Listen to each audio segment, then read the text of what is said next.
Bom, nesse primeiro dia da maratona, eu terminei a releitura de O Voo dos Anjos, do Michael Connelly, que eu havia marcado para reler na maratona, mas ontem eu já havia terminado o outro que eu estava relendo, do Connelly, e eu estava doida para começar logo, né? E aí eu li as primeiras 128 páginas ontem, então estava fora da maratona. Mas a partir da página 128, eu continuei hoje e consegui terminar. Eu li bastante hoje mesmo, pro primeiro dia, mas eu li bastante porque eu peguei um gênero que ajuda, né? Se for bem escrito, você lê um thriller, um romance policial, um romance de aventura. Se eles forem bem escritos dentro desses gêneros, que são gêneros que pedem ação, que pedem um ritmo bom, você consegue ler muito bem. E aí eu terminei de reler O Voo dos Anjos e havia algumas coisas que eu havia esquecido, né? Já tinha muito tempo que eu tinha lido ele. Mas, como sempre, reler só me prova porque que eu gosto tanto do Connelly, porque que eu me lembro de quão boa era a qualidade dele já nos seus livros antigos, porque esse aqui é de 1999, saiu no Brasil em 2002.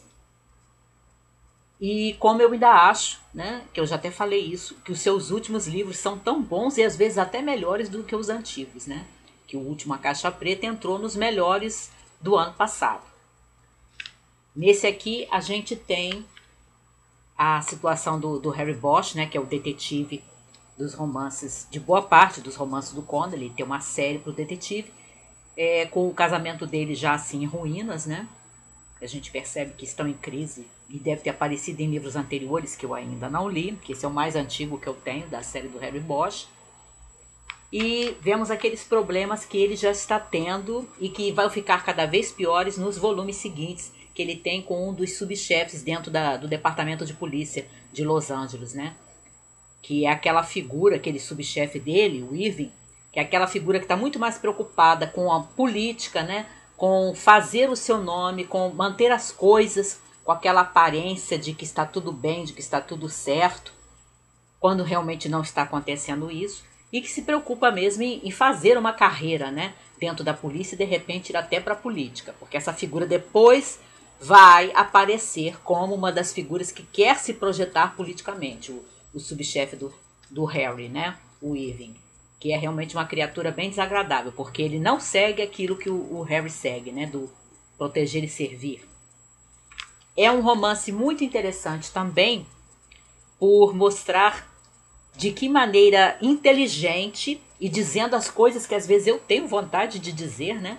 Quanto à questão do politicamente correto, como as situações às vezes são válidas até, defendidas por grupos de politicamente correto, por um discurso de politicamente correto, só que elas se tornam tão radicais que elas acabam tentando corrigir uma injustiça, cometendo uma outra injustiça, né? As vítimas muitas vezes ficam perdidas nisso aqui, porque o marginal, aquela criatura, né, que é muito perigosa, né, e violenta, acaba sendo pintado como aquela criatura assim que coitadinho não teve, né, toda a assistência que ele deveria ter da sociedade. Aqueles discursos que todo mundo já conhece. Claro que existem as exceções e existem, como costuma dizer a minha pastora, né, cada caso é um caso. Mas a gente sabe que muitas vezes esse tipo de discurso do coitadinho, de passar a mão na cabeça, né, de certas pessoas que às vezes fazem coisas assim horrorosas, horrorosas, acaba, você se esquece por fim da vítima, né? Você está tão preocupado com o marginal que você se esquece das vítimas desse marginal, de todas as pessoas que ele matou, que ele torturou, que ele mutilou e fez outras coisas horríveis, né?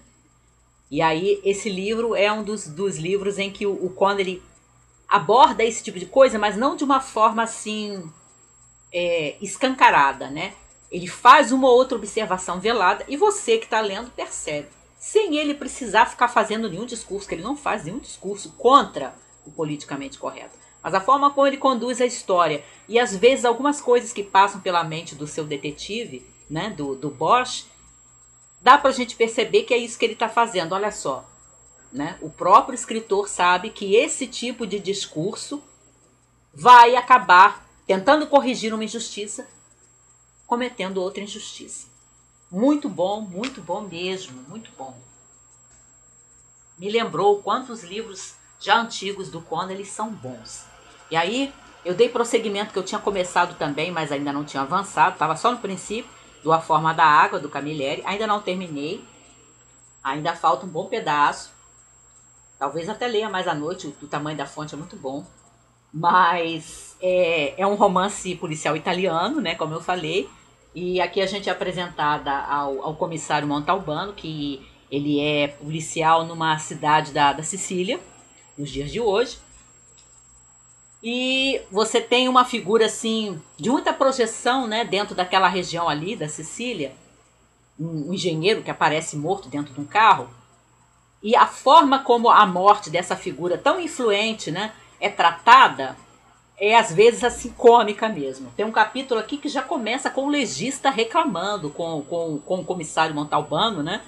Por que o cadáver daquela figura vai passar na frente de todos os outros que ele tem que fazer, né? Fazer o exame, né? Dos mortos. Que ele vai fazer a mesma coisa, mesmo morto, ele vai fazer a mesma coisa que ele já fazia enquanto vivo, ou seja, porque é uma pessoa de status, é uma pessoa importante, vai passar à frente de todos os outros cadáveres, de todos os outros corpos que o legista tem que analisar. Será que na hora do enterro, né, ele vai na frente pro cemitério antes de todas as outras pessoas que têm que ser enterradas? Então você tem algumas coisas assim bem engraçadas, né? Enquanto faz esse tipo de crítica, né? Do poder, do status, né? E de como algumas pessoas, que acontece também no Voo dos Anjos, mas tomado de um tom mais sério. Aqui já pega mais pelo lado da ironia e do humor. Como a morte de algumas pessoas, assim, de influência, perturbam, né, o status quo, né? Todo mundo fica assim, a gente quer que isso seja resolvido, mas a gente quer achar logo um bode expiatório para isso. Tá bem gostosinho. Mas não tem o mesmo ritmo, ele tem um ritmo diferente, porque já é um romance europeu e ele está mais preocupado com esses toques pitorescos. Também dei apenas o pontapé inicial nesse aqui, A Morte do Pai, do Kawov, primeiro volume dessa série dele, Minha Luta. Eu li até a página 23. A escrita tá me parecendo muito boa. Logo no princípio você tem vontade de ler em voz alta, né? Realmente muito bem escrito. Agora, depois ele começa a fazer umas observações sobre como a sociedade trata a questão da morte, né, e dos mortos, que eu achei assim muito óbvia, muito lugar comum. E aí eu tenho que ler um pouco mais para descobrir se o Kawov é um bom escritor que, por causa da sua boa escrita, consegue escrever banalidades com aquele tom de que está dizendo alguma coisa muito profunda, ou se ele vai passar desse nível, né, do lugar comum, do óbvio, para realmente aprofundar, né? Agora, a linguagem é muito bonita, a escrita realmente é boa. Mas eu estou muito no começo para poder tomar uma decisão ainda sobre o autor. E é isso. Hoje eu li quase 300 páginas. Não cheguei a isso, mas cheguei a 390 e alguma coisa, somando as leituras de todos os livros.